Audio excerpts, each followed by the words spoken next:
उसके बाद हमें पता चला कि यहाँ पे रात को तो इतना कुछ कृत्य हो गया है, हमारी महिलाओं के साथ दुर्व्यवहार हो गया। जिन लोगों ने इस राज्य आंदोलन का नेतृत्व किया है, सत्ता में उन्हीं को होना चाहिए, या जिनको इस राज्य की पीड़ा है। उसके बाद 2 तारीख को जब हम उस रैली से वापस लौटने लगे, तो वापस लौटते हुए रास्ते में हमें पता चला 2 तारीख की बात कि 2 तारीख को मसूरी में भी गोलीकांड हुआ है, जहां हमारी 2 महिलाओं के साथ हमारे 4 और आंदोलनकारी, यानी कि टोटल 6 आंदोलनकारी शहीद हुए।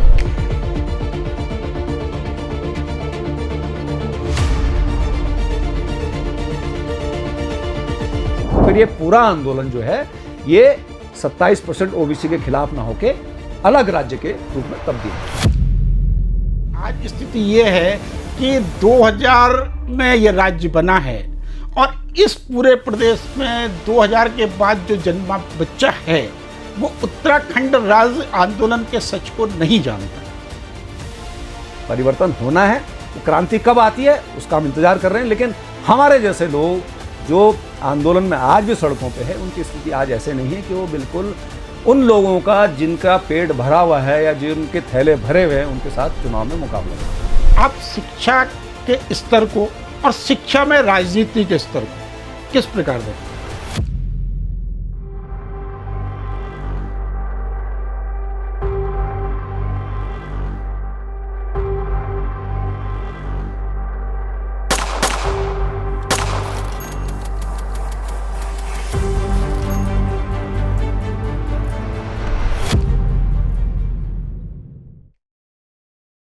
नमस्कार, पहाड़नामा के इस नए एपिसोड में आपका एक बार फिर स्वागत है। आज हमारे साथ हैं जगमोहन नेगी जी, आपका हार्दिक स्वागत है। धन्यवाद पंत जी। और मैं चाहूँगा कि थोड़ा अपना परिचय देते हुए आप बात को शुरू करें। पंत जी, मैं वर्तमान में उत्तराखंड राज्य आंदोलनकारी मंच का प्रदेश अध्यक्ष हूँ, और जितने भी इस प्रदेश में इस प्रदेश हित के जो जन मुद्दे हैं, चाहे भू कानून है, मूल निवास है, परिसीमन के मामले हैं, हमारे मुजफ्फरनगर कांड के दोषियों को आज तक सज़ा नहीं हुई है, हमारी राजधानी गैरसैंण के मामले हैं, तमाम जितने हमारे स्थानीय बेरोजगारों को किस तरह से रोजगार मिलना चाहिए, उन तमाम मुद्दों को लेकर आज भी हमारा उत्तराखंड राज्य आंदोलनकारी मंच पूरे प्रदेश में मुखर है। चलिए, अच्छा लगा ये जानकर कि कम से कम उत्तराखंड राज्य आंदोलन की जो एक आग थी, जो उस समय एक उत्तराखंड राज्य आंदोलनकारियों का जो उद्देश्य था, उसे आप जिंदा रखे हुए हैं। तो हम शुरू करते हैं बात कि आप उत्तराखंड राज्य आंदोलन में कैसे जुड़े। देखिए, बात 1993 की है। उस समय हम कॉलेज में लॉ कर रहे थे। लॉ में कॉलेज माने डीएवी कॉलेज में लॉ कर रहा था। एलएलबी मेरा फाइनल ईयर था। और उस समय तत्कालीन जो हम उस समय उत्तर प्रदेश के अंग हुआ करते थे, तो तत्कालीन जो उत्तर प्रदेश के मुख्यमंत्री थे मुलायम सिंह यादव जी ने शैक्षणिक संस्थाओं में 27% ओबीसी का दांव खेला, मतलब उन्होंने लागू करने की घोषणा करी। और हमारा ये मानना था कि उत्तराखंड में केवल हम ये मानते हैं कि यहाँ पे कोई बहुत ज़्यादा कृषि भूमि नहीं है, बहुत रोजगार के साधन का वो नहीं है, केवल रोजगार यहाँ पे सरकारी सेवाओं को लेकर देखा जाता है। यही हमारे रोजगार का प्रमुख साधन रहा है। बिल्कुल। जिसकी वजह से हम लोग हम भी पहाड़ से रहे, नीचे आके हमने पहाड़। आप मूलतः कहाँ? मूलतः हम टिहरी के हैं। टिहरी गढ़वाल से दूरस्थ गाँव मेरा कीर्तनगर ब्लॉक्स में पड़ता है, बंजवाड़ी गाँव का हूँ मैं। और हम लोग नीचे यहाँ पे अपने एजुकेशन के लिए आए, और एजुकेशन में जब मैं लॉ ऑफ 3rd ईयर कर रहा था, जब उस समय ये बात आई कि 27% आरक्षण शैक्षणिक संस्थाओं में लागू होगा, तो हमें लगा कि यार हमारा पहाड़ का जो बालक है, छात्र है, नौजवान है, वो तो चला जाएगा, उसको तो एडमिशन ही नहीं मिलेगा। उस समय तो डीएवी में एडमिशन लेने के लिए बड़ी महाभारत होती थी, आज का स्थिति नहीं थी। प्राइवेट कॉलेज बहुत कम हुआ करते थे, लिमिटेड थे, यहाँ नहीं थे, देहरादून में बाहर थे। तो तब हमें लगा कि ये कहीं ना कहीं हमारे छात्रों के साथ कुठाराघात है, उनके हितों के साथ कुठाराघात है। तब उस समय हमारे तत्कालीन जितने भी छात्र संघ के उस समय अध्यक्ष थे, सेक्रेटरी थे, और जो छात्र नेता उस समय हुआ करते थे, उन लोगों ने छात्र संघर्ष समिति का गठन किया, और इस 27% के खिलाफ आंदोलन शुरू हुआ, जो लगातार चला। और उसमें मुलायम सिंह जी यादव और उनकी जो सरकार थी, वो इतनी ज़्यादा नाराजगी उन्होंने प्रकट की कि हमारे तमाम जो उस समय आंदोलन चलते थे, छात्र आंदोलन, तमाम छात्र नेताओं को देहरादून की जेल में नहीं, मैनपुरी, इटावा, गोरखपुर, तमाम बाहर की जेलों में उन्होंने उनको बंद करा। कई 15 दिन रहे, 20 दिन रहे। तो इस तरह की उत्पीड़न की कार्रवाई तब शुरू की गई। और कालांतर में जब ये उसमें उत्पीड़न छात्रों का ज़्यादा होता गया, तो उन छात्रों को उत्पीड़न को देखते हुए हमारी मातृ शक्ति, हमारे भूतपूर्व सैनिक, अन्य जो वर्ग हैं, क्योंकि यहाँ पे उत्तराखंड की एक विशेषता ये है कि यहाँ पे ज़्यादातर नौकरी पेशा वाले लोग हैं, चाहे वो सरकारी सेवा में हो, चाहे बाहर होटलों में काम करते हो, चाहे अन्य प्राइवेट संस्थानों में काम करते हो, दिल्ली, बॉम्बे, चंडीगढ़, जालंधर, लुधियाना, तमाम बाहर, दिल्ली, बहुतायत में लोग बाहर नौकरी करते थे। तो यहाँ महिलाओं का वर्चस्व ज़्यादा था, तो महिलाओं ने उन छात्रों के उत्पीड़न को अपने ऊपर झेलते हुए उनके साथ कदम से कदम मिलाकर वो भी आगे आई। और हमें याद है कि जब बहुत ज़्यादा उत्पीड़न हुआ और नहीं ये चीज़ें थमी, तो हमारी 1 सितंबर 1994 को पौड़ी महारैली हुई, छात्रों की महारैली जिसे कहते हैं, और वो वास्तव में महारैली थी। उसमें लाखों छात्र, हमारा पूरे उत्तराखंड का लाखों छात्र पौड़ी कमिश्नरी घेराव के लिए जुटा। और हमें अच्छी तरह ध्यान है, जब हम 2 तारीख की रैली थी, 1 तारीख को हम यहाँ से मूव करे हम, तो उस समय मोबाइल का ज़माना नहीं था, खाली टेलीफोन का ज़माना था। तब तक हम जब वहाँ पहुँचे हम पौड़ी में 2 तारीख को, तब तक हमें एक खबर हुई थी कि शायद खटीमा में 1 सितंबर को गोली चली है, जिसमें हमारे 7 आंदोलनकारी शहीद हुए। 7 आंदोलनकारी शहीद हुए। 1 सितंबर 1994 की घटना है। और ये बहुत बाद में हमें जब 2 तारीख हमने मीटिंग ख़त्म कर दी, उसके बाद हमें हल्की फुल्की सरसरी तौर पे ये न्यूज़ आई, कंफर्म नहीं था। उसके बाद 2 तारीख को जब हम उस रैली से वापस लौटने लगे, तो वापस लौटते हुए रास्ते में हमें पता चला 2 तारीख की बात, कि 2 तारीख को मसूरी में भी गोलीकांड हुआ है, जहां हमारी 2 महिलाओं के साथ हमारे 4 और आंदोलनकारी, यानी कि टोटल 6 आंदोलनकारी शहीद हुए हैं। तो बड़ा, मतलब उस समय छात्र जीवन के हम नौजवान थे, मन बड़ा उद्वेलित हुआ। मतलब दिल ये किया कि आज चाहे हमारी जान चली जाए, लेकिन आज हम इस राज्य के लिए बिल्कुल लुट जाएंगे, मिट जाएंगे। और मुझे अच्छी तरह ध्यान है, उसके बाद ये आंदोलन लगातार बहुत चला। उत्पीड़न का दौर बहुत तेज़ी से शुरू हुआ, कर्फ्यू लग चुका था, मसूरी के चारों तरफ पुलिस ने 0 जोन कर दिया था। मसूरी के जो छात्र हमारे पौड़ी रैली में आए थे, उनको जाने नहीं दिया गया, वो छात्र कई दिनों तक बाहर रहे अपने घरों से। तो ऐसे अनेक उत्पीड़न के काम हुए। और उसके बाद फिर 8 अगस्त 1994 को माननीय बडोनी जी पौड़ी कमिश्नरी में भूख हड़ताल पे बैठे। रात को अगस्त तो उससे पहले हुआ ना? हाँ, अगस्त को पहले की बात में पहले। तो उसके बाद जब वो अगस्त को हुए, तो उसके बाद धीरे धीरे फिर ये चीज़ें चलने लगी कि हमें अब अपना राज्य चाहिए। हमें अपना राज्य इसलिए चाहिए कि जो लखनऊ में बैठी हुई जो सरकार है, कोई भी सरकार, उसमें मुलायम सिंह की सरकार थी, वो हमारे पहाड़ के विकास के लिए कोई योजना नहीं बना सकती, क्योंकि वो प्लेन में बैठ के योजना बना रहे हैं। उनको पहाड़ का दर्द नहीं पता, पहाड़ की परेशानी नहीं पता, उनकी कठिनाइयाँ नहीं पती हैं। तो मुझे लगता है फिर तब हमारे लोगों के दिमाग में आया कि ये हमें अलग राज्य मांगना चाहिए। तो ये 8 अगस्त को जब ये बडोनी जी को उठाया था रात को, तो ये सुगबुगाहट अलग राज्य की वहाँ से शुरुआत हो गई थी। और उसके बाद जब ये छात्र आंदोलन उत्तराखंड आंदोलन में बदला, हाँ, फिर जब ये 1 तारीख या 2 तारीख की घटना हो गई, तो फिर ये पूरा आंदोलन जो है ये 27% ओबीसी के खिलाफ ना होके अलग राज्य के रूप में तब्दील हो गया। पूरे राज्य में यह माना गया कि 27% आरक्षण का जो हल है वो एक अलग है। हाँ, अलग है। हम अलग राज्य बनेगा, हम अपने हिसाब से अपनी नीति बनाएंगे। तो अलग राज्य का उससे आंदोलन शुरू हुआ। अब इससे थोड़ा और आगे बढ़ते हैं। जब 2 अक्टूबर की घटना हुई, तो उस वक्त आप कहाँ थे? देखिए, 2 अक्टूबर वो काला दिन, वो दुर्भाग्यपूर्ण दिन, निसंदेह हम भी उस रैली में थे, हम भी मुजफ्फरनगर तक गए थे। और वो विभत्स कांड, हमने सुबह का जो गोली कांड है, रात का जो अर्ली जो मॉर्निंग का, रात का कह लें, जो उत्पीड़न हमारे महिलाओं के साथ हुआ, जो मॉलेस्टेशन उनके साथ हुआ, वो तो नहीं देखा, लेकिन सुबह का जो गोली कांड है, वो हमारे मंजर आज भी हमारे आंखों के सामने तैर रहा है। और उसको देख के आज भी हमारी रूह कांपती है। और आज भी हमें लगता है कि वास्तव में 1947 में हम आज़ाद तो हुए, लेकिन उस 94 2 अक्टूबर के गोलीकांड को देखने के बाद हमें लगा नहीं, अभी भी अंग्रेज जो हुकूमत है, उस समय गोरे थे लेकिन आज काले हैं। अंग्रेज हुकूमत का दौर आज भी जारी है, क्योंकि हमारी देश की पुलिस ने 2 अक्टूबर को अहिंसा के दिन, जिस दिन हम शांतिपूर्ण तरीके से दिल्ली जा रहे थे, हमारा दमन किया, हमारे लोगों की हत्या की, हमारे लोगों ने शहादत दी। और उससे बड़ी बात, शहादत कोई बहुत बड़ी बात नहीं मानता हो कि अपने राज्य के लिए, अपने हक के लिए शहादत दी थी, को बहुत बड़ी। हमारी महिलाओं के साथ जो दुर्व्यवहार हुआ, हमारी महिलाओं ने जो अपमान झेला, वो निश्चित तौर से वो काला दिन, वो आज भी हमें याद है। उसको हम कभी भी नहीं भुला सकते ज़िंदगी में। आप उस वक्त कहाँ पर थे? एग्जैक्ट आपकी क्या लोकेशन थी? आपके अगल बगल क्या था जब गोलियां चल रही थी? हाँ, देखिए, तो थोड़ा सा उस घटना को मैं उसको विस्तार से बताता हूँ। 1 तारीख की रात को लगभग 10 बजे के आसपास इस दर्शन लाल चौक पे हमारी तमाम बसें, सैकड़ों बसें खड़ी थी। हम लोगों ने यहाँ से मूवमेंट किया। माताएं बहनें हम लोगों को तिलक लगा रही थी। जैसे युद्ध में जाता है तो एक तिलक लगाया जाता है, तो मैं आज भी उस घटना को देखता हूँ तो तब लग रहा था कि हाँ ये तिलक लगा रहे हैं, हमें विदा कर रहे हैं, लेकिन तब ये जोश था कि शायद वो अच्छे कॉज के लिए जा रहे हैं, हमारी सफलता की कामना के लिए हमें तिलक लगा रहे हैं। और उस समय आपको ध्यान आएगा गुजरात सूरत में प्लेग का भी दौर चल रहा था, प्लेग बड़े जोरों से पूरे देश में फैल रहा था, तो हम लोग फिर वो मास्क भी हम लोग पहन के चलते थे, दवाइयाँ हम लोगों के रहती थी। यहाँ से जब हम लोगों ने मूवमेंट शुरू की तो आशा रोड़ी से ही हम लोगों को बैरिकेड से रोकना शुरू कर दिया था। मतलब आशा रोड़ी, उसके बाद फिर मोहन, मतलब इतना ज़्यादा पुलिस ने बैरिकेड कर रखा था कि कहीं भी हमें जोर जबरदस्ती के बिना जाने नहीं दिया।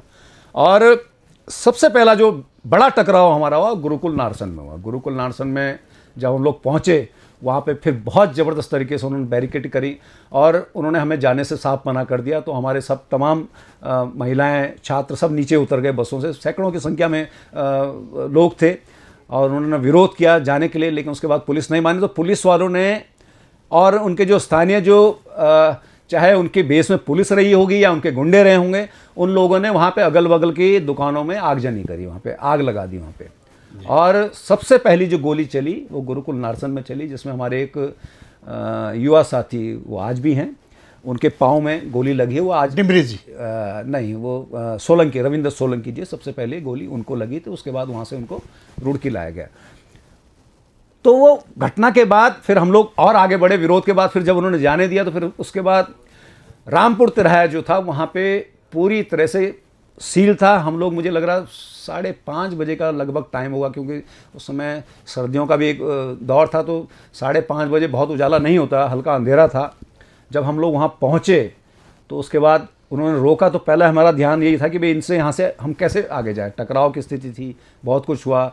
उनके लोगों ने, इस तरफ भी नहर थी, इस तरफ भी नहर थी, दोनों तरफ से पथराव वहाँ पे शुरू हुए। अब वो कौन थे लोग, उनके गुंडे थे या सिविल वर्दी में पुलिस वाले थे। पथराव हुआ, हमारे लोगों को उन्होंने पीछे धकेलने के लिए मजबूर किया, लेकिन हमारी माता बहनें वहाँ पे धरने बैठ। उसके बाद हमें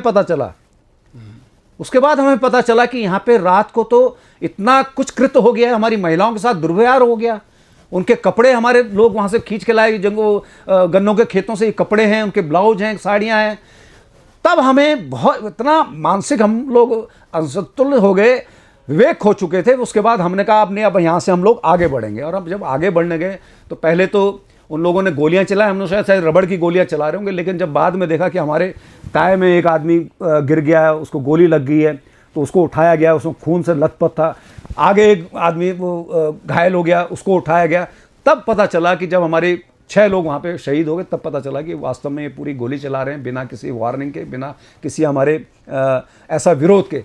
हमारा विरोध खाली था, हम यहाँ से आगे बढ़ेंगे। उसके बाद फिर जो हमारे जितने सीनियर लीडर्स थे उस समय, उन लोगों ने और जितनी हमारी मास शक्ति थी, उन्होंने आगे आके मोर्चा संभाला। सीनियर लीडर्स में कौन कौन? सीनियर लीडर्स में हमारे उस समय नेतृत्व हमारी रंजीत सिंह वर्मा जी संघर्ष समिति के यहाँ के अध्यक्ष थे हमारे जिले के। हमारी सुशीला बनोनी जी ताई थी, वो महिला संघर्ष समिति की अध्यक्ष थी उस समय। ये तमाम लोग, इनके मनोरमा शर्मा डोबराल जी जो यहाँ की प्रथम महिला मेयर भी रही हैं, वो तमाम लोग थे। और हमारे कई सीनियर साथी भी थे, जुगरान जी वगैरह, हम लोग सब लोग, ये इन लोगों ने फिर आगे जाके सीधा धरना दे दिया कि हम यहाँ से हिलेंगे नहीं। फिर उसके बाद हम धरने में बैठे और उसके बाद फिर क्योंकि हमारे काफ़ी लोग घायल भी हो चुके थे, उन घायलों को फिर हमारे काफ़ी लोग हॉस्पिटलों में इधर उधर ले जाने लगे, तो चीज़ें हमारी बढ़ती चली गई। लेकिन हम वहाँ से हिले नहीं, हम वहाँ बैठ गए धरने पे। लेकिन वो मंजर आज भी जब ध्यान आता है तो मुझे लगता है कि वास्तव में हिंदुस्तान के किसी भी आंदोलन में, मैंने तो उसके बाद बहुत आंदोलन हमने अनेकों प्रदेशों को सुने हैं, पढ़ा है उनको, ऐसा उत्पीड़न, ऐसा पुलिसिया उत्पीड़न कहीं नहीं हमने देखने को मिला है जिस तरह से उत्तर प्रदेश की उस समय की तत्कालीन सरकार ने किया। तो ये मंजर वास्तव में आज भी उत्तराखंड राज्य आंदोलन में जब मुजफ्फरनगर का कांड आता है जी, तो एक चिट्ठी का जिक्र आता है जो कि तत्कालीन सांसद माननीय भुवनचंद खंडूरी जी द्वारा लिखी गई बताई जाती है, जिसमें कि उन्होंने दिल्ली सरकार को यह लिखा था कि यहाँ से हथियारबंद सैनिक दिल्ली आ रहे हैं। आप इस बात की कितनी सच्चाई मानते हैं इसमें? देखिए, मैं इस बात पे इसलिए ज़्यादा नहीं जाना चाहता क्योंकि इसका क्लैरिफिकेशन खुद जनरल भुवनचंद खंडूरी जी ने 2 बार दिया था। क्योंकि हमने भी उनसे प्रश्न किया कि भाई आपके इस बयान से शायद उनको बल मिला है और उन्होंने पुलिस जाति का जो जिक्र किया है वो आपके पत्र के और आपके बोलने के तो उन्होंने 2 बार उनका क्लैरिफिकेशन आया। उन्होंने कहा, मैंने ये जरूर कहा कि उत्तराखंड में हर घर में पूर्व सैनिक हैं। अगर ये उत्पीड़न बर्दाश्त से बाहर हो जाएगा तो निश्चित तौर से स्थिति बिगड़ सकती है। उनका कहने का परिप्रेक्ष्य था कि स्थिति बिगड़ सकती है, लेकिन जो उनके पत्र की भाषा है, उनके पत्र की भाषा स्पष्ट ये है कि यहाँ से हथियारबंद सैनिक दिल्ली की ओर मूव कर रहे हैं। तो मतलब समाजवादी पार्टी के नेताओं का ये कहना है कि हमने पुलिस की व्यवस्था इसलिए लगाई कि अगर हथियारबंद संघर्ष होता है तो पुलिस की व्यवस्था के अलावा और कोई चारा नहीं। मुझे लगता है कि शायद ऐसा कोई लेटर है नहीं। अगर वो ऐसा लेटर है उसको सार्वजनिक किया जाना चाहिए, किया जाना चाहिए ताकि हमें भी पता चले कि वास्तव में ऐसा लेटर लिखा गया। क्योंकि भाई जब जनरल खंडूरी जी हैं, उन्होंने अगर कोई वक्तव्य दे दिया है कि मैंने ऐसा नहीं किया, मेरा कहने का परिप्रेक्ष्य ये था, 2 बार के उनके वक्तव्य हैं। हाँ, अगर तो कोई लेटर ऐसा लिखा है तो उस लेटर को जारी करना चाहिए समाजवादी पार्टी को, उनके पास आया होगा। शायद इस बीच में समाजवादी पार्टी सचान जी ने एक प्रेस कॉन्फ्रेंस करके उस लेटर को अभी जारी किया भी है। हमारी नॉलेज में अभी वो लेटर, हमारी नॉलेज में अगर वो लेटर आता है तो निश्चित तौर से उसका भी हम स्पष्टीकरण लेंगे। इसी बात को आगे बढ़ाते हुए किसी दिन सचान जी को पुनः बुलाया जाएगा, इस मंच पे हम आमंत्रित करेंगे और उनसे जानना चाहेंगे कि समाजवादी पार्टी आखिर ऐसा क्यों कहती है, अगर उनका ये बयान है। बिल्कुल। तो अच्छा, अब थोड़ा सा आगे बढ़ते हैं।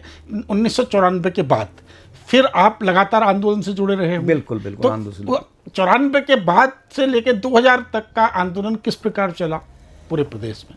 जब आंदोलन लंबा चलता है तो निश्चित तौर से उसमें कई चक्र आते हैं। कुछ चक्र ऐसे भी आए कि थोड़ा शिथिल पड़ा, कुछ चक्र ऐसे भी आए कि एकदम से और ज़्यादा उसमें तेज़ी आई। अब जैसे 94 का जब ये मंजर हुआ तो उसके बाद पूरे प्रदेश में एक तरह से आग सी लग गई थी, कर्फ्यू लगे हर जगह, उत्पीड़न हुआ लोगों का, बहुत लोगों को जेलों में डाला गया।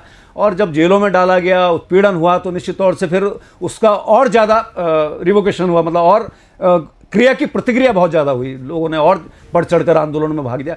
तो मुझे लग रहा 95 तक तो आंदोलन बहुत ज़्यादा पूरे हर ब्लॉक, गांव, हर जगह लोग सड़कों पे दिखते थे और एक नारे के साथ कि आज दो, अभी दो, उत्तराखंड आज दो, जय बद्री, जय केदार, उत्तराखंड की हो सरकार, उत्तराखंड के 4 सिपाही, हिंदू, मुस्लिम, सिख, ईसाई, इस तरह के नारों से गुंजयमान पूरा प्रदेश रहता था। और उसको लोगों ने सार्थक भी किया। सार्थक इस परिप्रेक्ष्य में किया कि जो खटीमा में गोलीकांड हुआ था उसमें हमारा सिख परमजीत भी शहीद हुआ, उसमें सलीम अहमद जो हमारा मुसलमान था वो भी शहीद हुआ, हमारी मातशक्ति मसूरी में 2 शहीद हुई, उनके माथे पे गोली मारी गई, हमारे नवयुवक शहीद हुए, हमारे बुजुर्ग शहीद हुए।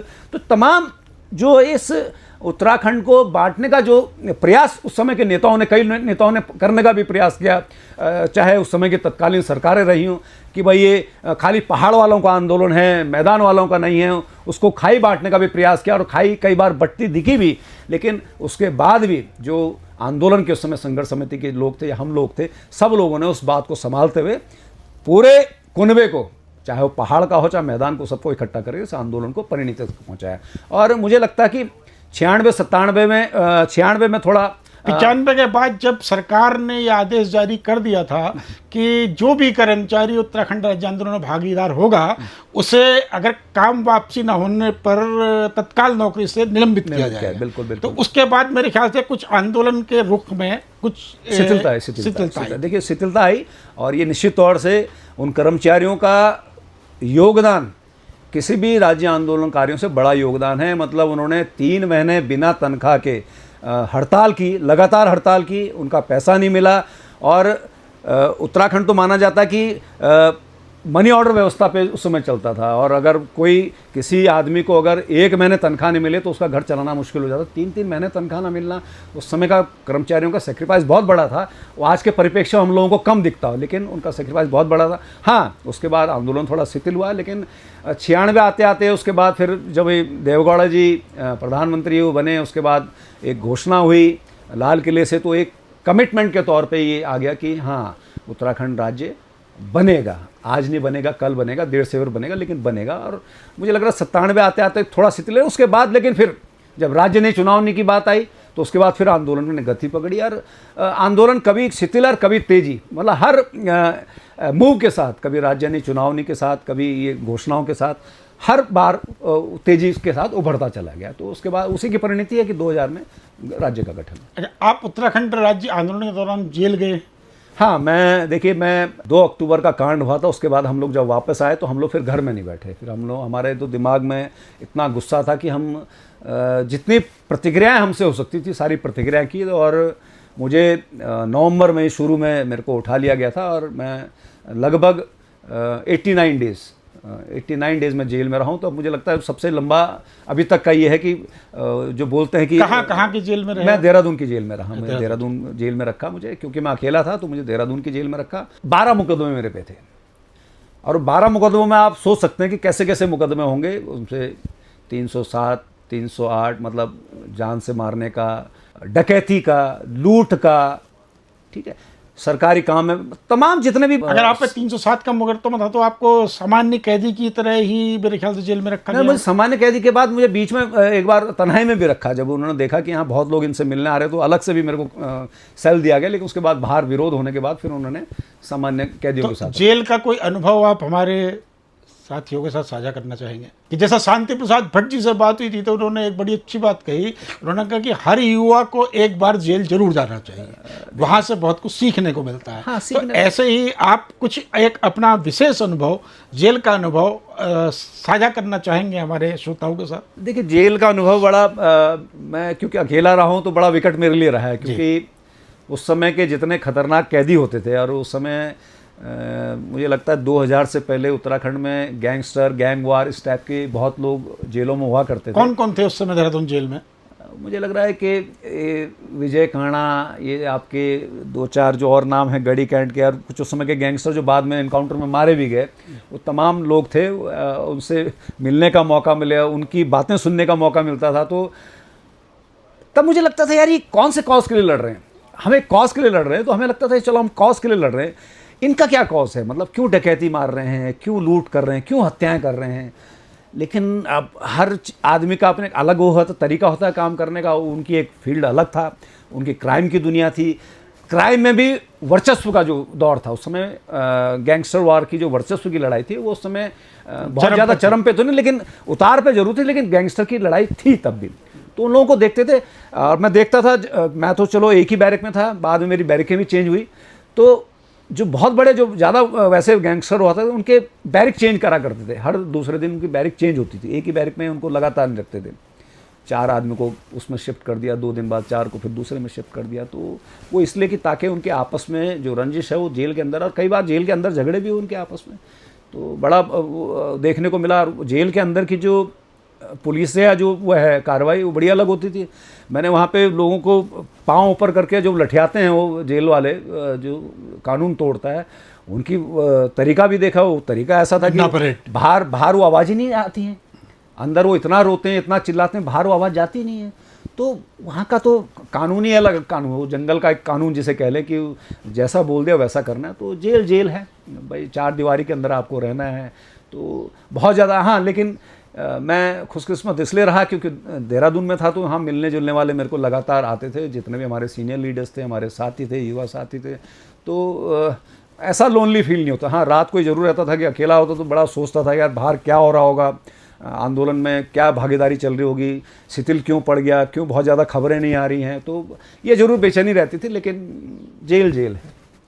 कोई ऐसा अनुभव विशेष, कोई आपके किसी गैंगस्टर से बहस हुई हो कभी, या कोई गैंगस्टर आपके सपोर्ट में रहा हो, या कुछ लोगों ने आपको अप्रिशिएट किया हो जेल के अंदर कैदियों ने? नहीं, देखिए, मैं इस बात में भी मैं थोड़ा खुशकिस्मत रहा हूँ कि भले ही गैंगस्टरों के आपस में लड़ाई होती थी, लेकिन जितने भी वहाँ पे उस समय के टॉप के जो जिनके गैंगस्टर बोल रहे हैं, बदमाश कह लें, वो कभी मेरे खिलाफ नहीं रहे। मतलब जब उन्हें पता चला कि अलग राज्य के लिए आए हैं तो उन्होंने मेरे को सपोर्ट किया। हमेशा हर आदमी ने सपोर्ट किया। इवन यहाँ तक कि वो जो उनके जो जूनियर होते थे उनको कहते थे यार इनका खाने पीने में विशेष ख्याल रखना। खाने पीने के अंदर सेंस कि भाई खाने के टाइम पे लाइन लगती थी कर इनको पहले खाना देना है, इनको अलग से खाना देना है, इनको कोई कमी नहीं होनी।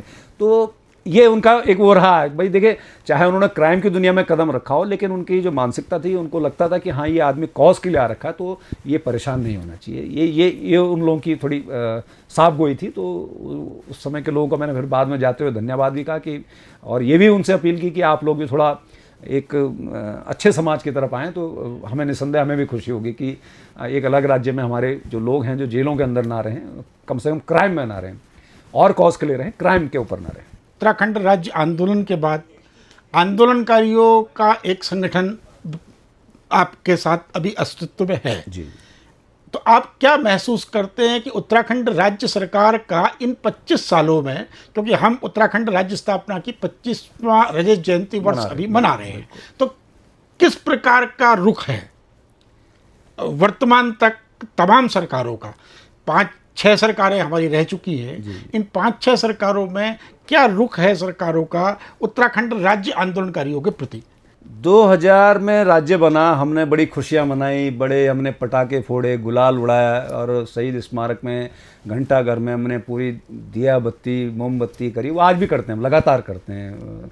स्थापना जिस दिन भी स्थापना दिवस होगा रात को हम लोग दिवाली मनाते हैं शहीद स्मारक में, अपना आज भी वो कार्यक्रम होता है। तो उसके बाद हम लोग बैठ गए, हमने कहा ठीक है हमने राज्य बना दिया, अब सत्ता जिनके पास है अब उनका काम है, जो भी काम करेंगे। लेकिन 2002 तक 2 साल देखने के बाद हमें लगा यार ये तो स्वामी जी मुख्यमंत्री रहे, उसके बाद चेंज करके कोश्यारी जी को बना दिया। तो मैंने कहा ये तो सत्ता संघर्ष इनका आपस का हो गया है। मतलब राज्य के प्रति जो एक विजन होना चाहिए था वो नेताओं में वो कमी दिखाई दी। मतलब वो सत्ता संघर्ष शुरुआती दौर से हो गया, जो अंतरिम सरकार थी।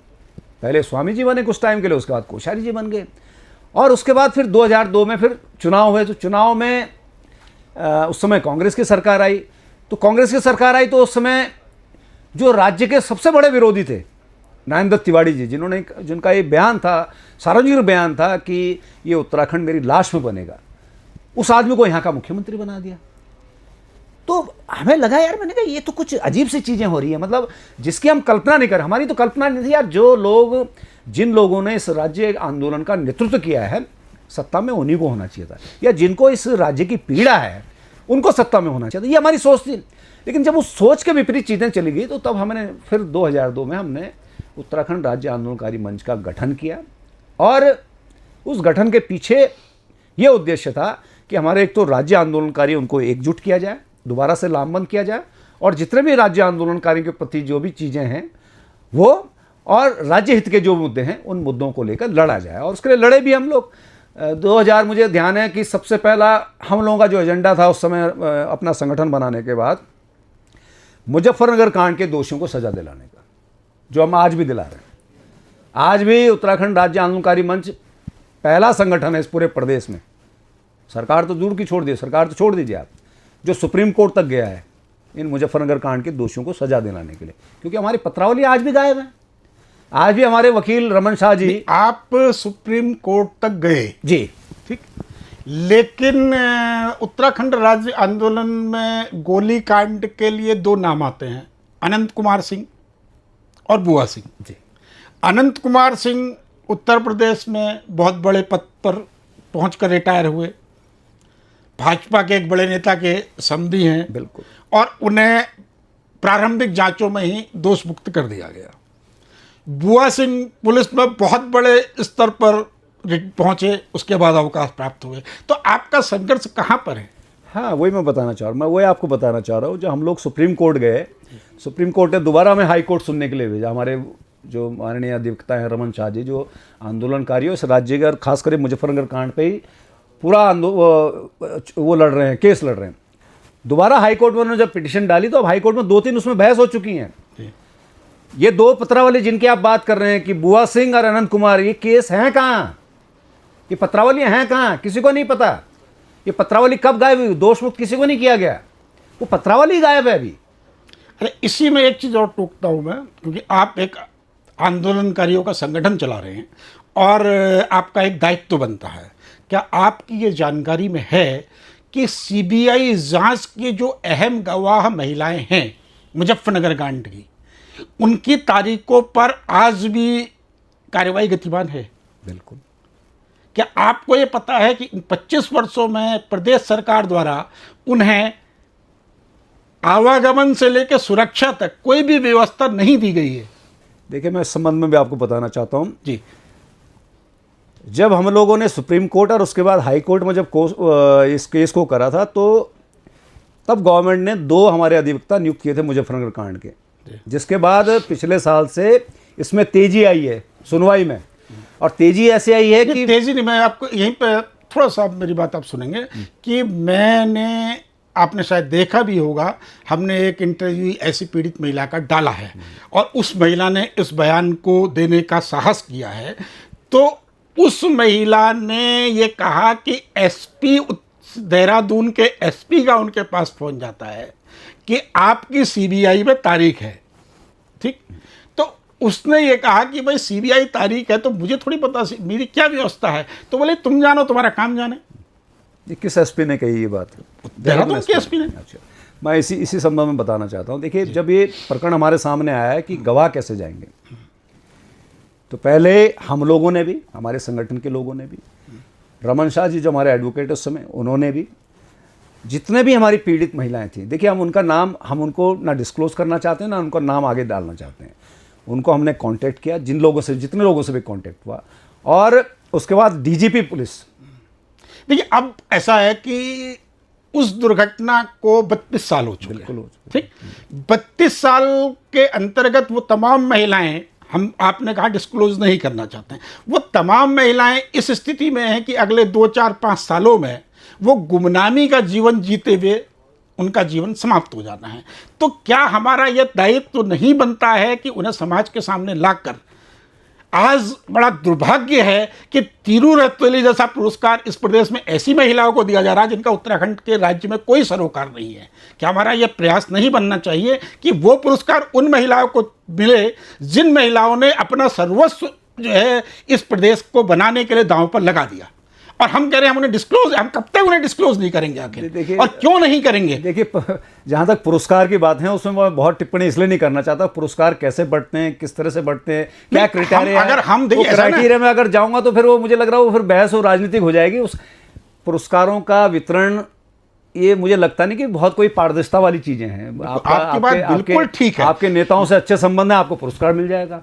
नहीं संबंध है, नहीं मिलेगा। नहीं, आपकी बात, लेकिन काम को कोई नहीं देख रहा है। कौन देख रहा है काम को? काम के हिसाब से पुरस्कार मिल रहे हैं क्या इस प्रदेश? देखिए, जैसे आपने कहा कि उत्तराखंड राज्य बना, ठीक। पहला मुख्यमंत्री हमारे प्रदेश में तत्कालीन जो वैकल्पिक सरकार बनी, उसे ऐसा कोई योग्य व्यक्ति नहीं मिला उत्तराखंड का जो मूल निवासी हो। हमें एक आयातित मुख्यमंत्री हरियाणा से बुलाना पड़ा। हमारा पहला मुख्यमंत्री हरियाणा का मूल निवासी रहा, ठीक। उस व्यक्ति ने मुख्यमंत्री बनने के बाद पहला कदम यह किया कि मूल निवासी की अवधारणा हमारी 2000 में समाप्त हो गई, और हम एक नियम बनाया गया कि जो 15 साल पूर्व आया है वो 15 साल पूर्व आज भी जारी है। 2026 का मतलब है जो 2011 में आया है वो उत्तराखंड का निवासी माना जाएगा।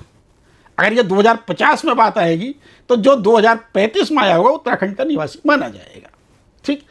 तो हम कह रहे हैं कि हमने राज्य का संघर्ष लड़ा, हमारे पास उत्तराखंड राज्य सेनानियों की फौज है, तो हम कहाँ पर हैं कि हमारे को पहला मुख्यमंत्री उत्तर प्रदेश से लाना पड़ा।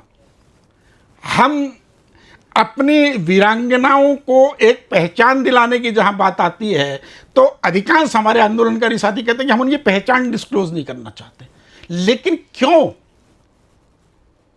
अगर वो महिलाएं खुद सामने आना चाहती, जबरदस्ती हम भी नहीं ला रहे, लेकिन अगर वो महिलाएं सामने आना चाहती हैं तो क्यों उन्हें उनका उचित सम्मान न मिले? देखिए, जो महिलाएं सामने आना चाहती है तो निश्चित तौर से हम तो गौरव फील करेंगे अगर वो आ रही हैं तो हम तो केवल उनके सामाजिक ताने बाना छिन्न भिन्न ना हो। आज स्थिति ये है कि 2000 में ये राज्य बना है और इस पूरे प्रदेश में 2000 के बाद जो जन्मा बच्चा है वो उत्तराखंड राज्य आंदोलन के सच को नहीं जानता। तो इसके लिए हम किसे दोषी माने? सरकार को, आपको, आपके संगठन को, या आप जैसे तमाम अन्य राज्य आंदोलनकारियों को? नहीं, हमें भी मान सकते हैं दोषी। हमें देखिए दोषी इस सेंस में मान सकते हैं कि हम लोगों ने, राज्य आंदोलनकारियों ने, जो वास्तविक राज्य आंदोलनकारी, आज तो मुख्यमंत्री भी राज्य आंदोलनकारी लिख रहे हैं, चिन्हित हैं। हमारे मेरे ख्याल से 17 के करीब विधायक हैं वो राज्य आंदोलनकारी हैं, ठीक है, वो भी हैं। लेकिन राज्य तमाम लोग राज्य आंदोलनकारी हैं जो कि उस समय सपा के झंडे के तहत या अन्य कई झंडों के तहत उत्तराखंड राज्य आंदोलनकारियों का विरोध करते थे। वो तमाम इस वक्त उत्तराखंड राज्य आंदोलन के चयनित राज्य आंदोलनकारी। तो इनके चयन के लिए दोषी कौन है? अगर देखिए, एक बड़ा विषय है, क्योंकि आप एक संगठन के अध्यक्ष हैं, कि हुआ गया है कि मैं संजीव पंत हूं, मैं उत्तराखंड राज्य आंदोलन में था, मैंने उत्तराखंड राज्य आंदोलन का कोई प्रमाण पत्र नहीं लिया, लेकिन संजीव पंत के नाम से नैनीताल जिले में 3 राज्य आंदोलनकारी हैं। उनको प्रमाण पत्र के लिए उनके रजिस्टर्स की कॉपी किसने दी है? आप जैसे संगठनों ने दी। इनको चिन्हित किसने किया? सरकार ने किया है, लेकिन उनके सरकार नहीं कर, सरकार कभी चिन्हित नहीं करती, जिला प्रशासन चिन्हित करता है। तो और जिला प्रशासन ही सरकार है। जिला प्रशासन में डीएम भी है, एसएसपी भी है, सीएमओ भी है ना, ये उनका दायित्व है। एलआईयू है उनकी, ये उनका दायित्व है कि कैसे एक आदमी के नाम से 3-3 आदमी चिन्हित हो रहे हैं, ये उनका काम है। और मुझे नहीं लगता कि सरकार या कोई मंत्री या कोई विधायक बोल दे फोन करके डीएम को ये चिन्हित कर दो, वो कर देगा, ऐसा नहीं होता है। ऐसा हुआ है? अगर नहीं है तो आज आपको लगता है कि जितने उत्तराखंड राज्य आंदोलनकारियों के प्रमाण पत्र बटे हैं वो सब कुछ सही? मुझे लगता है बहुत कुछ में कमियां हो सकती है, लेकिन अधिकतर सही है, अधिकतर सही, क्योंकि उसका एक पैरामीटर है, उसका एक क्राइटेरिया है। अब बिना क्राइटेरिया के कोई चिन्हित नहीं होता है, और वो क्राइटेरिया जिला प्रशासन के माध्यम से होता है। वो ऐसा नहीं कि हम लोग घर में बैठ के कर रहे हैं, या देखिए सरकार का मंत्री या सरकार कर रहे हैं तो उसका एक लालच हो सकता है कि वोट बैंक है, ये है, मैं उसको चिन्हित कर। लेकिन जब जिला प्रशासन काम करता है तो उसकी तो एक काम करने की शैली होती है, उनका एक क्राइटेरिया होता है, एक मानक होता है, उस मानक के अनुसार ही तो चिन्हित कर रहा हो, गलत कैसे कर देगा? हाँ, कुछ जगह जैसे आप कह रहे हैं कुछ जगह गलती हो सकती है, तो उसकी जांच हो सकती है, उनकी जांच होनी चाहिए। फिर हम मुजफ्फरनगर कांड पर आते हैं। तो क्या आपको ये लगता है कि कहीं ना कहीं राजनीतिक एक गैप रहा, उत्तराखंड राज्य आंदोलनकारियों के आपस के बीच में सामंजस्य में कुछ कमी रही? बिल्कुल मैं मानता हूँ। देखिए, आपने जो पहला प्रश्न किया था कि क्या कमी रही, कमी किसकी आपकी, मैं अपनी कमी मान रहा हूँ ना। मैंने कहा ना कि बहुत से लोग आंदोलनकारी हैं, जो आज विधायक भी हैं, वो भी आंदोलनकारी बोलते हैं, लेकिन बोलना, चिन्हित होना एक अलग विषय है। एक आदमी एक दिन आंदोलन के लिए गया और जेल चला गया, उसके बाद आंदोलन कभी नहीं पलट के आया, लेकिन क्राइटेरिया के हिसाब से तो चिन्हित हो गया ना, टेक्निकल चिन्हित हो गया। लेकिन क्या वो भी उतना ही वास्तविक आंदोलनकारी है जो आंदोलनकारी कभी जेल नहीं गया, किसने गोली नहीं खाई, कभी वो थाने तक नहीं गया, लेकिन वो लगातार 6 सालों तक लगातार सड़कों पे आंदोलन किया है? हम तो उसको वास्तविक आंदोलनकारी कहे। तो हम कह रहे हैं ऐसे वास्तविक आंदोलनकारियों को चुनाव लड़ना चाहिए था, उनको विधानसभा में आना चाहिए था। ये कमी हम लोगों की, मैं मानता हूं, ये कमी, ये वाली कमी हमारी है कि हम उस सत्ता के उस शासन तक नहीं पहुंच पाए जो हमें पहुंचना चाहिए था। क्योंकि फिर अल्टीमेट होना क्या है? नीतियां कौन बनाएगी? सरकार बनाएगी। सरकार में कौन है? जो विधायक चुने जाएंगे। विधायक कौन चुने जा रहे हैं? जो जनता चुन रही है। तो हम लोग जब चुनाव नहीं लड़ेंगे, जनता में चुनेगी नहीं, तो फिर हम नीति नियंत्रण कैसे बना देंगे? अपने हिसाब से कैसे प्रदेश का विकास कर पाएंगे? तो निश्चित तौर से एक कमी जो मैं मानता हूं आंदोलनकारी की कह लीजिए, या यहाँ उस उत्तराखंड की जो भी फोर्स जो इस राज्य हित के लिए लड़ रही है, उनकी कमी मान लीजिए कि हम सत्ता के उस शासन तक नहीं पहुंच पाए हैं। ये हमारी कमी है। बाकी जितनी भी कमी है, नीतियां नहीं बन रही हैं सही, लागू नहीं हो रही हैं सही, वो सब कमियां शासन प्रशासन की। आप क्या लगता है कि इस कमी के पीछे क्या वजह रही होगी? देखिए, इस कमी के पीछे 2 वजह। मैंने कहा ना, हम उत्तराखंड राज्य के जितने भी लोग हैं, और खासकर जिन्होंने आंदोलन में लगातार संघर्ष किया, अगर उनका आप इतिहास देखेंगे, कभी इतिहास ऐसे नहीं देखना कि जिसका नाम हो गया या संगठन का जो अध्यक्ष हो गया उसको पकड़ के आपने बिठा के देख लिया, वो नहीं। जो ऐसा आदमी जो लगातार आंदोलन में रहा है, उसको एक कोने में खड़ा रहता है, उसको आप पूछ के देखिए उसकी क्या हैसियत है आज की डेट में। वो ग्राम प्रधान का इलेक्शन नहीं लड़ सकता, ऐसी स्थिति इस प्रदेश में हो गई है। लाखों रुपए जहां खर्चे होते हैं, तो विधायक तो बहुत बड़ी बात होगी। तो जब ऐसी स्थिति यहां पे होगी, तो निश्चित तौर से हम लोगों के जो संसाधन है, हमारे संसाधन है, हमारी जो स्थिति है, वस्तु स्थिति, वो हमें अलाउ ही नहीं करती कि हम चुनाव लड़ें। हमें तो अपना परिवार 2000 से ही है या अभी हुई है? नहीं, 2000 से ही है। बिल्कुल। देखिए, 2000 में जब आंदोलन, मैंने कहा ना, जब ये आंदोलन शुरू हुआ था 27% का, मैं लॉ 3rd ईयर में था।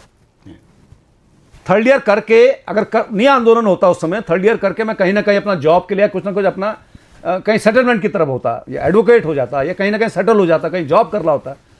मेरे जैसे ऐसे हजारों युवक हैं, नौयुवा हैं, जो आज की डेट में भी बेरोजगार है, आज की डेट में भी छोटा मोटा प्राइवेट धंधा कर रहे हैं आज की डेट में भी, तो मैं कैसे मान लूं कि यार वो इलेक्शन लड़ लेंगे? जिस इलेक्शन को हमारे नेताओं ने ग्राम प्रधान के इलेक्शनों लाखों का कर दिया है, विधायकों के इलेक्शन को करोड़ों का कर दिया है, तो मैं कैसे मान लूं कि हम लोग हैं, हमारी स्थिति हमें अलाउ करेगी हम इलेक्शन लड़ने उनके सामने? हाँ, जिस दिन जनता के दिमाग में बदलाव का ख्याल आएगा या ऐसी कोई क्रांति होगी तो निश्चित तौर, देखिए परिवर्तन अवश्यंभावी है, परिवर्तन होना ही होना है।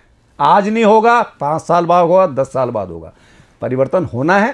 वो क्रांति कब आती है उसका हम इंतजार कर रहे हैं, लेकिन आज की स्थिति में ये कहता हूँ, बहुत ईमानदारी से कहना चाहता हूँ, हमारे जैसे लोग जो आंदोलन में आज भी सड़कों पे है, उनकी स्थिति आज ऐसे नहीं है कि वो बिल्कुल उन लोगों का जिनका पेट भरा हुआ है या जिनके थैले भरे हुए हैं उनके साथ चुनाव में मुकाबला कर पाए। परिवर्तन आपने कहा कि आएगा, अवश्यंभावी है, लेकिन अभी इससे पहले दूसरी बात आई, मैंने भी आपसे कहा कि 2000 के बाद जो युवा इस धरती पर आया है उसको उत्तराखंड राज्य आंदोलन का सच ही नहीं पता, क्योंकि हमने कोई, तो वो परिवर्तन में उस राज्य आंदोलन के सक्रिय व्यक्ति की जो पहचान कैसे कर पाएगा और किस प्रकार से वो होगा, ये इसको आप थोड़ा बता पाएंगे? देखिए, मैं बहुत स्पष्ट इसमें बहुत ईमानदारी से बात कहना चाहता हूँ। मैं, अगर मेरे दिल में इस राज्य के लिए अच्छा करने का जज्बा है या मंशा है, जज्बा भी छोड़िए, मंशा अच्छी होनी चाहिए, तो मैं राज्य आंदोलनकारी हूँ या ना हूँ,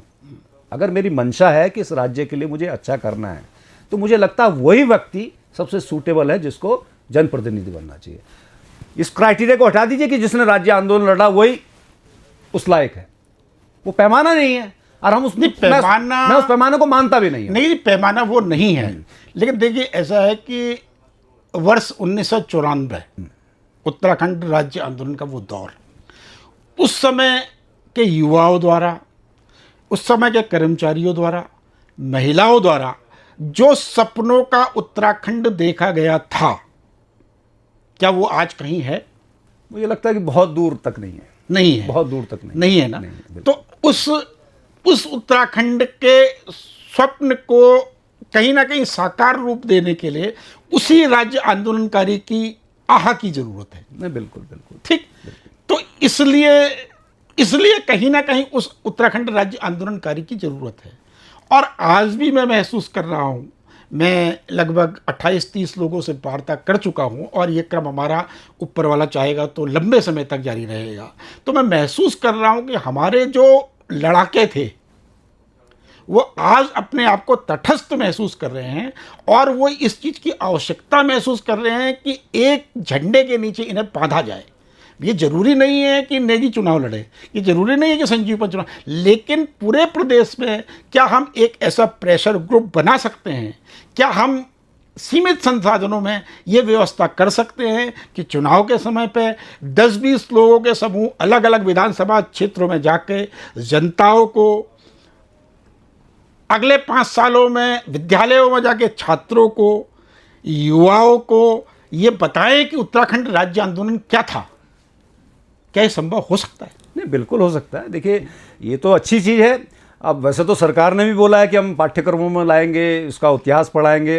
अब किस तरह का इतिहास लाते हैं, कब पढ़ाते हैं, ये तो भविष्य के घर में है। पाठ्यक्रम में लाने का जहाँ तक सवाल है, अभी पीसीएस में कुछ चुनिंदा सवाल रखे गए उत्तराखंड से संबंधित, तो तमाम एक विशेष लॉबी द्वारा, सचिवालय के विशेष लॉबी द्वारा उसका विरोध किया गया। तो आप ऐसी स्थिति में क्या उम्मीद कर सकते हैं कि मौजूदा व्यवस्था में ऐसी कोई व्यवस्था कायम होगी जो कि उत्तराखंड राज्य आंदोलन का एक सही इतिहास, एक सही संघर्ष, उन महिलाओं का सही त्याग, जिनके की नाम हम आज भी सम्मान और गौरव के नाम पे छुपाना वो एक सरकारी साजिश लगती है मुझे कि हम सम्मान और गौरव का नाम लेकर उन महिलाओं को पर्दे के पीछे रखना चाहते हैं, उनके संघर्ष को, क्योंकि हमें कुछ लोग, चुनिंदा लोगों को, कुछ चुनिंदा पार्टियों को उन आरोपों से बचाना है। क्या आपको ऐसा नहीं लगता? नहीं, देखिए, मैं इस बात को बहुत ईमानदारी से कह रहा हूँ। मैंने कहा ना, आज भी हम लोग इसके लिए तत्पर है और हम लोग डीजीपी से लेके एसएसपी सब जगह हम लोग गए जब हमारे गवाहों को लाने ले जाने में दिक्कतों की बात आई, और बाद में फिर ये हुआ कि ठीक है, उनको यहाँ से एस्कॉर्ट करके वहाँ तक कोई एस्कॉर्ट नहीं आ सकता। मैं बता रहा हूँ ना आपको। अब कोई महिला अगर हमें इस बात को बताए हमें कि वाह मेरे साथ ऐसा स्कॉट नहीं। इंटरव्यू आप इस एक एपिसोड देखिए। मैं वही कह रहा हूँ, अगर कोई बताया तो हम निश्चित तौर से उसका भी संज्ञान, हम तो डीजीपी कार्यालय में धरना देंगे, बोलेंगे भाई आपने बोला था ठीक है हम इनका वो करेंगे, इनकी पूरी सुरक्षा करेंगे, कहाँ है आपकी सुरक्षा, हम पूछेंगे उसको। लेकिन कोई हमें बताएगा, कोई जानकारी आएगी। कहा ना कि मैं आपको तथ्य के साथ उस महिला की पूरी वीडियो रिकॉर्डिंग इसी पहाड़नामा की सीरीज नंबर 28 में मौजूद है, उसका लिंक मैं आपको पहले भेज चुका हूँ।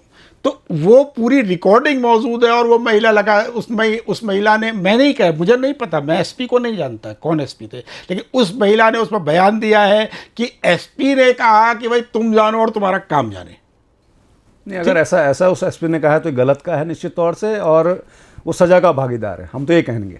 क्योंकि जब राज्य सरकार ने निर्देश किए हैं, जब डीजीपी पुलिस ने निर्देश किए हैं कि जितने भी यहाँ से मुजफ्फरगढ़ कांड के लिए कोई भी विटनेस, तो ये है कि कोई भी विटनेस हो, एक ऐसा पीड़ित पक्ष जिसने कि 1994 में एक वेदना झेली है, उस पीड़ित पक्ष को हमने उसी के हाल पे अपने सम्मान के नाम पर उसको उसके हाल पे छोड़ दिया।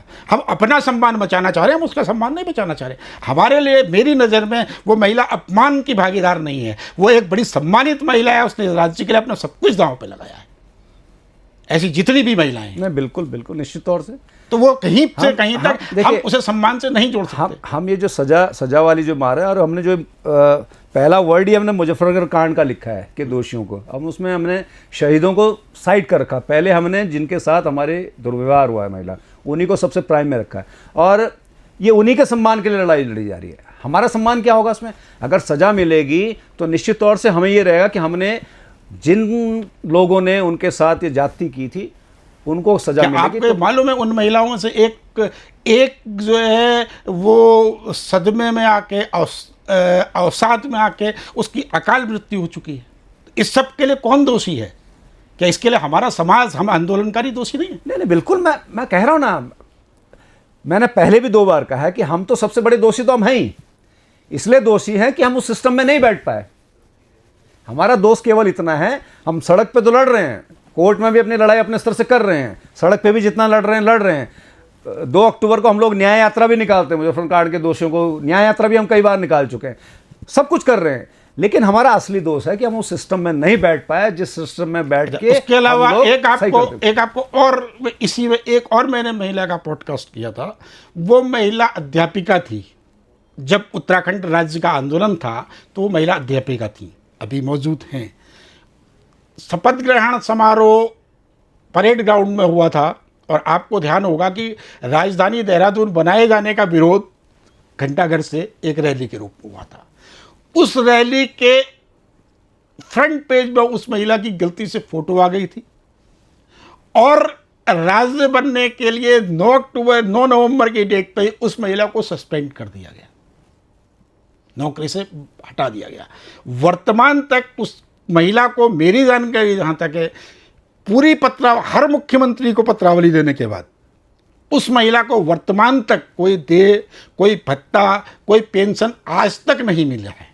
तो ऐसी महिलाओं की अगर आवाज़ उत्तराखंड में कोई आंदोलनकारी संगठन या कोई आंदोलनकारी मंच नहीं उठा पाता है, तो इसके लिए हम किसको दोषी मानेंगे? नहीं, निश्चित तौर से उनका प्रकरण हमें भी संज्ञान में, और हम भी उस बात को आगे उठा रहे हैं और आगे तेजी से उठाएंगे। फिर घूम फिर के तो बात वहीं आ जाती है ना भाई, हम किससे मांग रहे हैं? उन्हीं लोगों से मांग रहे हैं ना। ऐसा है तो देखिए, नहीं, मैं बहुत स्पष्ट करता हूँ। आज की डेट में इस प्रदेश में 2 पार्टियों की सरकार आई है, चाहे कांग्रेस की है चाहे भाजपा की है। अब वो गठबंधन का छोड़ दीजिए आप मामला। तो जब 2 पार्टियों की सरकार है, दोनों पार्टियों को लोगों ने देख लिया, हमने भी देख लिया, जनता ने भी देख लिया।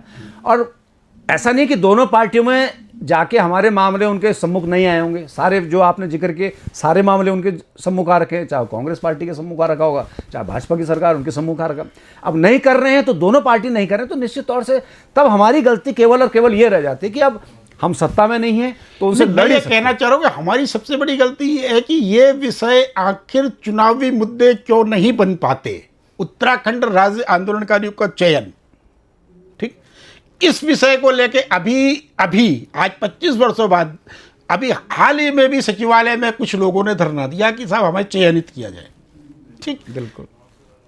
और चयन की प्रक्रिया के लिए डीएम की बैठक हो गई, ठीक।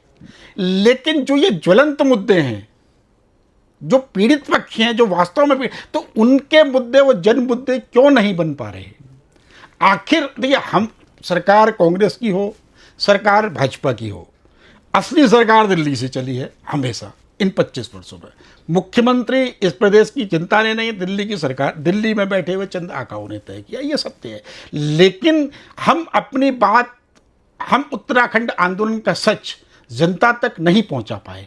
क्या आपके लिए आज तक जो हुआ इन 25 वर्षों के बाद भी, क्या आपके पास ऐसी कोई रणनीति है कि हम जनता तक एक पहुंच बना पाएं? नहीं, बिल्कुल रणनीति क्यों नहीं है। हम देखिए, हमने कहा ना कि अब चीज़ें बहुत तेज़ी से चेंज हो रही है, बहुत तेज़ी से, और मैंने कहा ना परिवर्तन अवश्यंभावी है, वो होना ही होना है। आज नहीं होगा, 5 साल बाद होगा, ये होगा।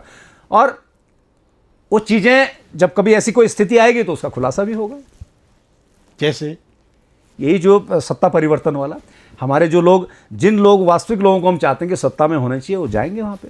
जैसे कोई एक आध दो नाम आप जिनसे आप उम्मीद कर सकते हैं? अब मैं 1-2 नाम अभी लेके, अभी फिर वो अपने जो चीज़ें हमारी चल रही होंगी उन चीज़ों को डिस्क्लोज करके, वो जो मामला फिर नहीं, चुनाव तो जनता के बीच हो रहा है ना, होना है, डिस्क्लोज वाली बात नहीं। वोट जनता ने देना है और इसको देखने वाला भी जनता का ही हिस्सा है। बिल्कुल बिल्कुल। तो मेरे ख्याल से डिस्क्लोज अच्छे लोग हैं जो वास्तव में इस उत्तराखंड के हित के लिए लड़ रहे हैं। मैं तो चाहूंगा कि उन्हें मैं यहाँ बुला के उनसे पूछूं कि उनकी क्या रणनीति रहेगी। हम आपको अलग से नाम दे देंगे, आप उनको यहाँ बुलाइए और उनसे जरूर उनके बात भी सुनिए। आपको लगेगा कि हाँ, वास्तव में ये लोग हैं जिनको सत्ता पे जाना चाहिए।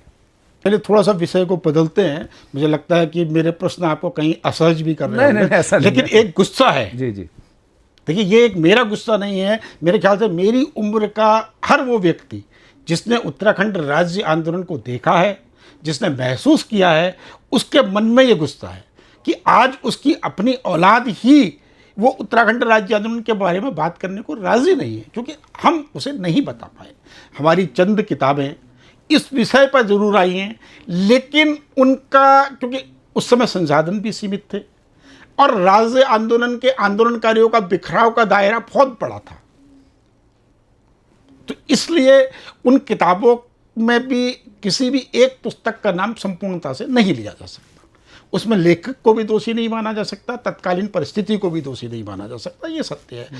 और तो अब हम आते हैं कि वर्ष 2000 और वर्ष 2025, आप क्या फ़र्क महसूस करते हैं इन 25 वर्षों, 26 वर्षों, 25-26 वर्षों में? इस 26 वर्षों में केवल और केवल जो हुआ है कि हमारे जो 2.5 जिले हैं मैदान के, जी, उनमें भीड़ बढ़ी है। मैं विकास नहीं कहूँगा, उनमें भीड़ बढ़ी है और विकास हुआ अनियंत्रित विकास।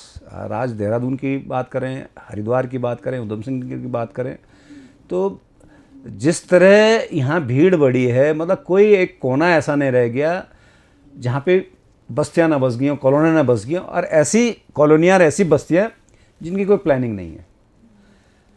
सरकार चाह के भी, अगर आज कोई सरकार नहीं आ जाएगी, वो चाहेगी यार मेरे को यहाँ का इसकी 30 फीट रोड करनी, यहाँ पे ये सीवर लाइन भी बढ़िया हो जाएगी, नालियाँ भी दोनों तरफ खुद, नहीं कर पाएंगी, क्योंकि आपने इस ढंग से बसा दिया। ज़मीनों की खरीद फरोख्त, बंडर बांट इस ढंग से हो गई है कि वहाँ पे आप बहुत ज़्यादा, या तो पूरा आप देहरादून को एक बार उजाड़ दीजिए ढंग से, पूरे हरिद्वार को एक बार उजाड़ दीजिए ढंग से, उधम सिंह नगर को, मार्केट को उजाड़ दीजिए ढंग से, तब तो आप नया प्लानिंग कर सकते हैं। लेकिन आज के परिप्रेक्ष्य में आप सोचें कि आप प्लानिंग कर पाएंगे तो नहीं हो पाएगा।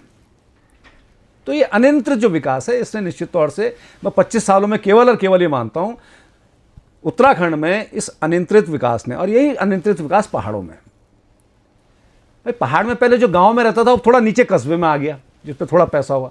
जिन पे कुछ पैसा नहीं है वही गांव में टिके हुए हैं, वही टिके हुए हैं। थोड़ा जिस पे पैसा आ गया वो अपने स्वास्थ्य और बच्चों की शिक्षा के लिए नीचे कस्बे में आ गए, कस्बे वाला थोड़ा शहर की तरफ आ गया, शहर वाला महानगरों की तरफ आ गया। ये विकास हुआ, बस, इसके ज़्यादा कोई और विकास नहीं हुआ। बाकी सरकारों का जो कामकाज है उस पर टिप्पणी करना मैं बहुत इसलिए नहीं समझता कि जो भी सरकारें अभी तक आएंगी, दोनों सरकार हमने देख ली, दोनों का काम एक जैसा ही है, कोई बहुत ज़्यादा फर्क नहीं है। तो अब वो कौन सा चेंज होगा, किस तरह का चेंज होगा, वो देखने वाली बात है। जिसकी मंशा इस राज्य के परिप्रेक्ष्य में साफ हो, स्पष्ट हो कि ये राज्य की नीतियाँ ऐसी होनी, भू कानून ऐसा होना चाहिए, तो मूल निवास ऐसा होना चाहिए, तो परिसीमन ऐसा होना चाहिए, पलायन के विषय में ये चीज़ें होनी चाहिए, परिसंपत्तियों का बंटवारा वो इस ढंग से होना चाहिए। अब हरिद्वार का आज भी अगर गंगा का कंट्रोलिंग सिस्टम यूपी के हाथ में है, तो ये नाकामी 25 सालों में हमारी सरकार की तो है। अब तो दोनों सरकारें देख ली हमने, और दोनों सरकारों की सरकार सेंटर में भी रही है। ऐसा तो नहीं है कि खाली भाजपा की चल रही है, कांग्रेस की भी सेंटर में रही है, कांग्रेस का भी राज रहा है। दोनों सरकारों के रहते हुए TSCC का जो डैम का जो 25% वो आज भी यूपी खा रहा है, हम लोग कम उसमें पल रहे हैं। तो जमीन हमारी, संसाधन हमारे, उसका उपयोग बाहर हो रहा है, कंट्रोल कोई और कर रहा है। तो ये नाकामी तो सरकारों की है ना। तो ये निश्चित तौर से ये चीज़ें बदलने वाली है, ये बदलनी चाहिए, तभी हम कह सकते हैं कि हाँ ये हमारा राज्य है। तो आप तो हम एक तरह से उपनिवेश वाली स्थिति होगी कि यूपी का उपनिवेश है भाई, यूपी ने कह दिया कि नहीं नहीं मेरे को ये रखना है तो रखना है, हम कुछ नहीं कर पा रहे हैं। तो ये चीज़ें बदलने की जरूरत है। आप शिक्षा के स्तर को और शिक्षा में राजनीति के स्तर को किस प्रकार देखते हैं? देखिए, मैं अगर यूनिवर्सिटीज़ की बात करूं, कॉलेजेस की बात करूं, तो सरकारी वर्सेस प्राइवेट का आप कंपैरिजन करेंगे। आप सरकारी वर्सेस प्राइवेट कॉलेज फल फूल रहे हैं। क्यों फल फूल रहे हैं? क्योंकि धन्ना सेठों के हैं, राजनीतिक लोगों के हैं, इसलिए फल फूल रहे हैं ना। आप क्यों नहीं आज DAV कॉलेज की हालत देखिए ना आप। जो DAV कॉलेज पूरे वेस्ट यूपी का बेस्ट कॉलेज माना जाता था, मुजफ्फरनगर, सहारनपुर, मेरठ, रुड़की, हरिद्वार के तो आते थे, यहाँ से लोग यहाँ पे पढ़ने आते थे, हजारों की संख्या में एडमिशन होते थे। आज स्थिति देख लीजिए उसके क्या हाल है। DBS कॉलेज जो बेस्ट कॉलेज माना जाता था मेरिट के हिसाब से, आज उसकी हालत देख लीजिए। या जितने भी और सरकारी कॉलेजेस हैं आप उनकी हालत देख लीजिए। तो आपने सरकारी कॉलेजों को तो आपने बिल्कुल साइड कर दिया, उनको उनकी तरफ आप देख ही नहीं रहे हैं, या एडेड कॉलेज उनकी तरफ देख ही नहीं रहे हैं। आप खाली देख रहे हैं जो प्राइवेट यूनिवर्सिटी हैं, जो नेताओं के हैं या नेताओं की पार्टनरशिप में हैं, वही चमक रहे हैं। उन्हीं को आप विश्वविद्यालय का दर्जा भी दे दे रहे हैं, उन्हीं को आप अनुदान भी ठीक ठाक दे दे रहे हैं। तो ये स्थिति है। तो यही कंपैरिजन है, और क्या कंपैरिजन है इसमें? इसका हल? देखिए, हल तो यह है कि जब तक आप सरकारी सिस्टम को मजबूत नहीं करेंगे ना, आप सरकारी सिस्टम को मजबूत करने का मतलब है जितने भी राजकीय विद्यालय, महाविद्यालय, राजकीय एडेड कॉलेज जितने भी हैं जो पुराने से चले आ रहे हैं, जिनके भाई DAV कॉलेज से कई देशों के राष्ट्राध्यक्ष निकले हुए हैं। इस ऐसा ख्याति पार कॉलेज अगर आज बेबसी में रो रहा है, अपने एफिलेशन के लिए रो रहा है, तो मुझे लगता है कहीं ना कहीं फिर तब सोचने वाली बात है कि हम किस तरफ जा रहे हैं। ठीक है, आज हमारे बच्चे जो नए बच्चे हैं उनको टेक्निकल उसमें जाना है तो प्राइवेटों को ज़्यादा चूज़ कर रहे हैं, लेकिन वो इसलिए कर रहे हैं ना कि वहाँ पे विकल्प ही नहीं है हमारे पास। उन कॉलेजों में हमने विकल्प ही नहीं कहाँ छोड़े हुए हैं, टीचर नहीं है, संसाधन नहीं है, कुछ नहीं है, तो फिर जाएगा क्यों बच्चा? तो ये स्थिति ठीक होनी चाहिए। मुझे लग रहा है जो सरकारी सिस्टम है, और ऐसे ही हॉस्पिटल्स का भी है, हॉस्पिटल भी सेम है। आप कोई भी एक गवर्नमेंट हॉस्पिटल, आप गवर्नमेंट तो पहाड़ की तो छोड़ दीजिए, पहाड़ की तो मैं बात ही नहीं कर रहा हूँ। देहरादून दून मेडिकल कॉलेज है, आप रोज़ आए दिन अखबार में पढ़ते होंगे, आज ये अल्ट्रासाउंड की मशीन ख़राब हो गई, आज CT स्कैन नहीं चल रहा है, आज उसका टेक्निकल आदमी गायब है। अरे देहरादून जिसको अस्थायी राजधानी आपने घोषित कर रखी है, उसका सबसे बड़ा सरकारी मेडिकल कॉलेज, वहाँ तुम्हारे पास डॉक्टर्स नहीं है, वहाँ तुम्हारी अल्ट्रासाउंड की मशीनें ख़राब हो जा रही हैं, वहाँ पे CT स्कैन नहीं है, तो क्या देख रहे हो भैया आप? पहाड़ की तो बहुत दूर की बात है, वहाँ तो आप देख ही नहीं पाओगे। तो ये सरकारी जो सिस्टम है, चाहे हॉस्पिटल्स का हो चाहे स्कूल का, ये सुधरना चाहिए। उत्तराखंड राज्य के आंदोलन के दौरान जल, जंगल और जमीन का प्रश्न बड़ा महत्वपूर्ण, हमेशा रहा, बिल्कुल महत्वपूर्ण था, आज भी है। और उत्तराखंड राज्य आंदोलन के दौरान हमने देखा कि उसके पैरेलल में शराब का विरोध, और उस समय एक नंबर की लॉटरी चली थी, उस लॉटरी का विरोध भी उत्तराखंड राज्य आंदोलनकारियों द्वारा लगातार किया गया। आज उत्तराखंड की सबसे बड़ी समस्या नशा है, और उस नशे में भी शराब से कहीं ज़्यादा जो समस्या है वो आप भी मानते होंगे स्मैक जैसे नशे की है। ठीक, आप और हम, जिसमें मैं भी शामिल हूँ, इस उत्तराखंड के पुराने निवासी हैं। क्या हमारे वो 1000 लोग जो हमारे संगठन से जुड़े हैं और जो दावा करते हैं कि वो राज्य आंदोलनकारी हैं, और वो कहीं ना कहीं उत्तराखंड राज्य सरकार की पेंशन लेने पे हैं, जो कि टैक्सेस से आती है, जनता के टैक्सेस से आती है, जनता के प्रति जवाबदेह हैं। ठीक, तो क्या हमारी यह जिम्मेदारी नहीं बनती कि हम 1000 लोग मिलकर, जो बड़ा आसान सा काम है, कि उस नशे के विरुद्ध एक मुहिम को स्टार्ट करें? नहीं, बिल्कुल कर सकते हैं और करते भी हैं हम लोग। नशे के विरुद्ध हमने बहुत मतलब प्रदर्शन भी किए हैं, रैलियां भी की हैं। प्रदर्शन और रैली, देखिए, क्या हम देखिए, मैं आपको एक बड़ी मैं कई 2-3 पॉडकास्टों में से कह चुका हूँ, आपसे फिर कहता हूँ कि एक प्रेस कॉन्फ्रेंस, एक कॉन्फ्रेंस होती है, एक पुलिस के अधिकारी एक कॉलेज के स्टूडेंट को एक बार बुलाते हैं और उन्हें इसी तरीके से नशे के विरुद्ध समझाया जाता है, जागरूकता की जाती है। तो एक पहले साल के छात्र ने उस पुलिस अधिकारी से एक सवाल किया, उसने कहा कि सर ऐसा है, मुझे देहरादून आए 6 महीने हुए और आप पुलिस के एक ट्रेंड अधिकारी हैं, मुझे 6 महीने के अंदर पता है कि इस शहर में कहाँ कहाँ नशा बिक रहा है, आपको नहीं पता। तो और आपको ये पता नहीं, तो आखिर क्यों? तो मैं आपसे प्रश्न पूछता हूं, मैं पुलिस से नहीं, मैं आपसे पूछ रहा हूं कि क्या हमारे 1000 लोगों में से 10 लोगों को भी ये नहीं पता कि नशा कहाँ बिक रहा है? तो क्या हम एक शुरुआत करने के लिए एक रणनीति इस प्रकार की नहीं बना सकते कि एक शुरुआत की जाए कि इस प्रदेश की राजधानी में कौन कौन नशा बेच रहा है और नशा आ रहा है तो कहाँ से आ रहा है? देखिए, एक हमारी दौर में उस समय छात्र संघ अध्यक्ष थे हल्द्वानी के, मैं हल्द्वानी से पढ़ा हुआ हूँ, तो मेरा जूनियर है जगमोहन बगड़वाल, वो अध्यक्ष रहा। मैं पास आउट पहले का हूँ, ठीक, उत्तराखंड राज्य आंदोलन से पूर्व से मैं पास आउट, कॉलेज से पास आउट हूँ। तो जगमोहन बगड़वाल ने वो नशे के विरुद्ध लगातार काम भी कर रहा है, तो उसने एक बात कही कि उसने ये कहा कि मेरी पूरी पेंशन बैंक में रखी है और मैं चाहता हूं कि कोई संगठन, कोई व्यक्ति, कोई नेता, कोई बॉबी पवार, उसे बॉबी पवार का नाम लिया, इस मुहिम को आगे बढ़ाए तो मेरी पूरी पेंशन मैं उसको दे सकता हूं इस काम के लिए, और भी पैसा दे सकता हूं।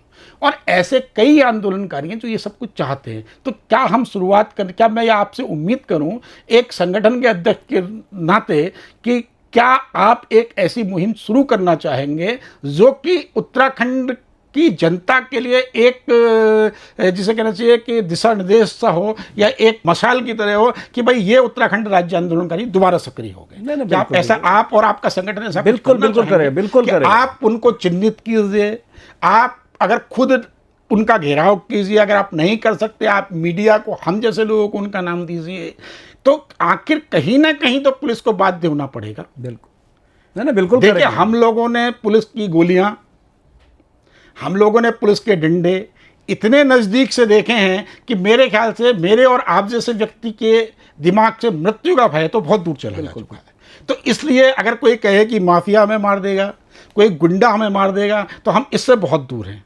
तो क्या इस पॉडकास्ट के जरिए मैं आपसे उम्मीद करूं कि अगले कुछ दिनों में हम एक समाचार ऐसा पढ़ेंगे कि उत्तराखंड के राज्य आंदोलनकारियों के एक मंच ने ये घोषणा की कि हम इस देहरादून राजधानी से एक मुहिम की शुरुआत करेंगे और उस मुहिम में ये स्थिति सामने आएगी कि भाई कौन कौन नशा बेच रहा है उसे नंगा किया जाए। बिल्कुल। देखिए, नशा बेचने वाला कोई नेगी, कोई जोशी, कोई तिवारी, कोई भी हो सकता है, कोई भी शायद नहीं है।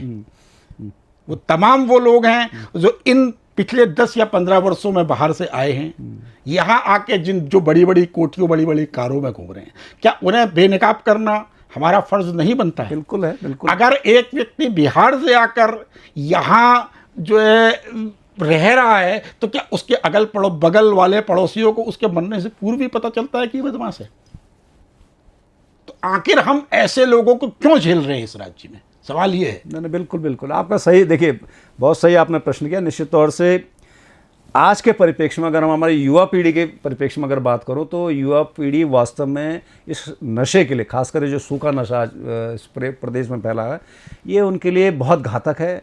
पूरी पीढ़ी बर्बाद करने का एक, जिसे कह ले प्लान, मैं तो प्लान ही कहूँगा, जिन लोगों ने भी करा है, पूरी पीढ़ी को बर्बाद करने का प्लान है। और मुझे लगता है कि उत्तराखंड, छोटे राज्यों में उत्तराखंड शायद ऐसा राज्य बनने जा रहा है कि सूखा नशा है वो सबसे ज़्यादा खपत शायद यहाँ हो रही है। हम इसे मिनी पंजाब बना चुके हैं। बिल्कुल बना चुके हैं। ऐसी मैं स्थिति देख रहा हूँ।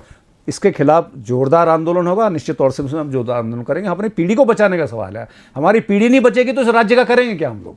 तो निश्चित तौर से इसके लिए हम पूरा प्रयास करेंगे कि ये नशा मुक्त प्रदेश बने। वास्तव में इसके लिए काम करें। अगर उत्तराखंड राज्य आंदोलनकारी मंच इस प्रकार की कोई मुहिम प्रारंभ करता है तो मैं खुद को सौभाग्यशाली मानूंगा कि आपको मैंने इस पॉडकास्ट में बुलाया। नहीं, बिल्कुल। इसके लिए मैं आपको बहुत बहुत साधुवाद देता हूँ, बहुत बहुत धन्यवाद देता हूँ। बिल्कुल। और ये जरूर चाहूंगा कि आप इस प्रकार की खबरों से हमें लगातार जोड़ते रहें। बिल्कुल बिल्कुल। आपका बहुत बहुत धन्यवाद। धन्यवाद पंजी, आपका बहुत बहुत धन्यवाद। धन्यवाद। जय उत्तराखंड।